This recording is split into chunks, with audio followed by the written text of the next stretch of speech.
ನಮಸ್ಕಾರ ವೀಕ್ಷಕರೇ, TGS ಕಿಚನಿಗೆ ಸ್ವಾಗತ. ಇವತ್ತು ನಾನು ಇನ್ನೊಂದು ತರಹದ ದೋಸೆಯನ್ನು ಹೇಗೆ ಮಾಡುವುದೆಂದು ತೋರಿಸುತ್ತೇನೆ. ಕುಚ್ಚಿಗೆ ಅಕ್ಕಿ ಮತ್ತು ಬೆಳ್ತಿಗೆ ಅಕ್ಕಿಯನ್ನು ಹಾಕಿ ಮಾಡುವ ದೋಸೆ. ಮೊದಲು ಪಾತ್ರೆಗೆ ಬೆಳ್ತಿಗೆ ಅಕ್ಕಿ ಮತ್ತು ಕುಚ್ಚಿಗೆ ಅಕ್ಕಿಯನ್ನು ಹಾಕಿ 8 ಗಂಟೆಗಳ ಕಾಲ ನೆನೆಸಿಡಬೇಕು. ನಾಳೆ ಬೆಳಿಗ್ಗೆ ಮಾಡಲು ಇವತ್ತು ರಾತ್ರಿನೇ ನೆನೆಸಿಡಬೇಕು. ರಾತ್ರಿ ಸಮ ಪ್ರಮಾಣದಲ್ಲಿ ನೆನೆಸಿಟ್ಟ ಅಕ್ಕಿಯನ್ನು ತೊಳೆದು ಅದನ್ನು ಮಿಕ್ಸಿಗೆ ಹಾಕಬೇಕು. ಮಿಕ್ಸಿಗೆ ಹಾಕುವಾಗ ಬೇಕಾಗುವ ಸಾಮಾನುಗಳು: ತೊಳೆದಿಟ್ಟ ಅಕ್ಕಿ, ತೆಂಗಿನಕಾಯಿ ತುರಿ, ಕಲ್ಲುಪ್ಪು ಮತ್ತು ಎಣ್ಣೆ. ತೊಳೆದ ಅಕ್ಕಿಯನ್ನು ಮಿಕ್ಸಿ ಜಾರಿಗೆ ಹಾಕ್ತಾ ಇದ್ದೇನೆ. ಅದರ ಜೊತೆಗೆ ತೆಂಗಿನ ತುರಿಯನ್ನು ಕೂಡ ಹಾಕಿ ರುಬ್ಬಬೇಕು. ರುಬ್ಬುವಾಗ ಚೆನ್ನಾಗಿ ರುಬ್ಬಬೇಕು.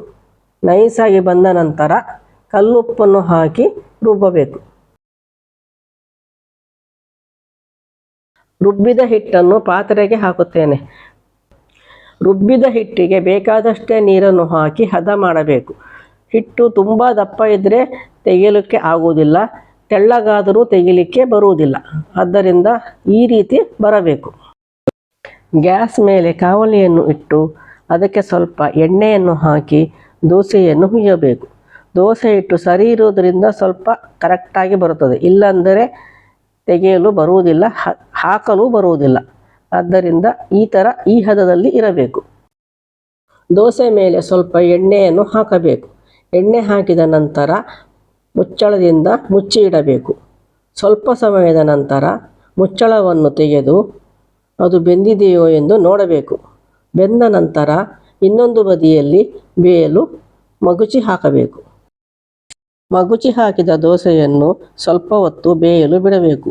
ಬೇಯುವಾಗ ಬೇಕಾದರೆ ಅದರ ಮೇಲೆ ಕೂಡ ಎಣ್ಣೆ ಹಾಕಬಹುದು. ಬೆಂದ ನಂತರ ಅದನ್ನು ಪ್ಲೇಟಿಗೆ ಹಾಕಿ ಸರ್ವ್ ಮಾಡಬೇಕು. ಈಗ ಇನ್ನೊಂದು ದೋಸೆಯನ್ನು ಮಾಡುತ್ತೇನೆ. ಮೊದಲು ಕಾವಲಿಗೆ ಎಣ್ಣೆಯನ್ನು ಹಾಕಬೇಕು. ಕಾವಲಿಯಲ್ಲಿ ಎಣ್ಣೆ ಸವರಿದ ನಂತರ ದೋಸೆ ಹಿಟ್ಟನ್ನು ಹಾಕಿ ದೋಸೆ ಮಾಡಬೇಕು. ಈ ದೋಸೆಯನ್ನು ಸಾಂಬಾರ್ ಜೊತೆ, ಚಟ್ನಿ ಜೊತೆ, ಉಪ್ಪಿನಕಾಯಿ ಜೊತೆ, ಚಟ್ನಿ ಪುಡಿ ಜೊತೆ ಯಾವುದರ ಜೊತೆನೂ ತಿನ್ನಬಹುದು. ಆದರೆ ನಾನು ಇವತ್ತು ಇದರ ಜೊತೆ ತಿನ್ನಲು ಒಂದು ಚಟ್ನಿಯನ್ನು ಮಾಡಿದ್ದೇನೆ. ಅದು ಕೊತ್ತಂಬರಿ ಸೊಪ್ಪಿನ ಚಟ್ನಿ. ದೋಸೆ ಬೇಯುವುದರೊಳಗೆ ಚಟ್ನಿಯನ್ನು ಹೇಗೆ ಮಾಡುವುದೆಂದು ತೋರಿಸುತ್ತೇನೆ. ಇದಕ್ಕೆ ಬೇಕಾಗುವ ಸಾಮಗ್ರಿಗಳು: 1 ಕಪ್ಪು ತೆಂಗಿನಕಾಯಿ ತುರಿ, 3ರಿಂದ 4 ಹಸಿಮೆಣಸಿನಕಾಯಿ, ಬೆಳ್ಳುಳ್ಳಿ ಎಸಳು, ಹುಣಸೆ ಹಣ್ಣು, ನಂತರ ಕೊತ್ತಂಬರಿ ಸೊಪ್ಪು. ಇದನ್ನು ಚೆನ್ನಾಗಿ ರುಬ್ಬಿ ದೋಸೆ ಒಟ್ಟಿಗೆ ಸರ್ವ್ ಮಾಡಿ.